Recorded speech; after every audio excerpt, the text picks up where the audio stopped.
what is going on with Corey LaJoie? Oh. And I'll tell you what, it's not even the knot isn't even LaJoie. It's more the fact that I would not have shed a tear if he got suspended. To be quite honest with you, I don't know if the SMT data has been made public yet. I suppose only Corey knows for sure what his full intentions were driving the race car. It certainly looked pretty dead on intentional to all of us, and even to Jeff Burton on the NBC broadcast. To his credit, he did not hold back there. Actually, a couple weeks in a row, he hasn't held back. He didn't like the fact that Kyle Busch got his spot back after whatever it was, the third overtime or second overtime. I can't remember. There were too many overtimes to keep track of. But he was not afraid to call out Corey LaJoie this weekend as well on the broadcast. So I've been a little critical of Jeff in the booth, but I'll give him credit for holding his ground and not being afraid to speak his mind the last couple of weeks. I appreciate that.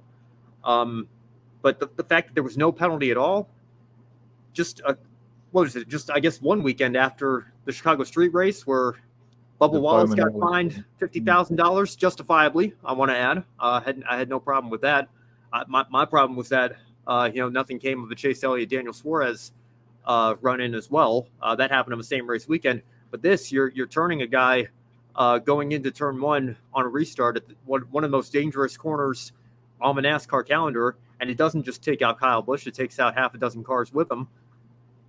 I don't know. It just seems very inconsistent to me. That Corey LaJoie was not penalized for that. But then, this was a stat that was actually just shared in a group chat I'm in right before we came on the air.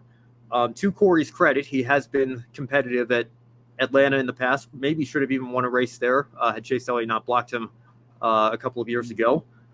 He's had some strong runs at Daytona and Talladega in the past as well. But on non-drafting tracks in the NASCAR Cup Series, Corey LaJoie has 222 starts. 0 wins, 0 pole positions, 0 top 5s, 0 top 10s. So, ouch. You can blame the equipment all you want.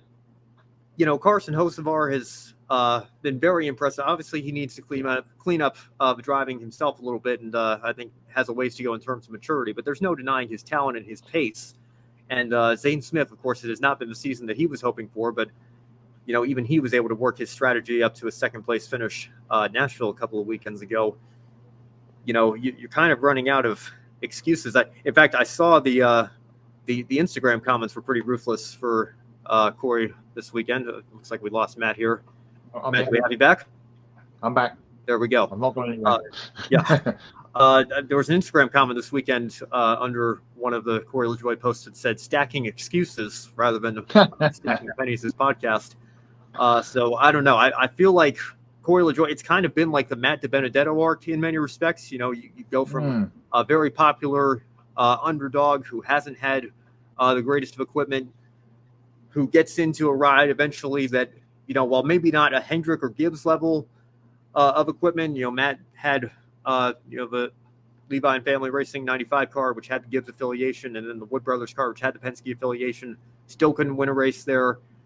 Corey LaJoie still can't seem to get results with a Spire team. It seems to have come into their own now and is starting to make those steps forward to become a more competitive team. And yet it seems like every other week we're talking about Corey LaJoie being caught up in one of these controversies or incidents. I don't know. It seems to me Rodney Childers has his work cut out for him next year, and Corey better hope that he's a damn good miracle worker, because what's going on in that 7 car right now is getting harder and harder to defend by the week here, and I think it came to a boiling point this weekend. That's my knot, and I think a lot of other people's knots as well. Yeah, Rodney's got his work cut out next year, certainly.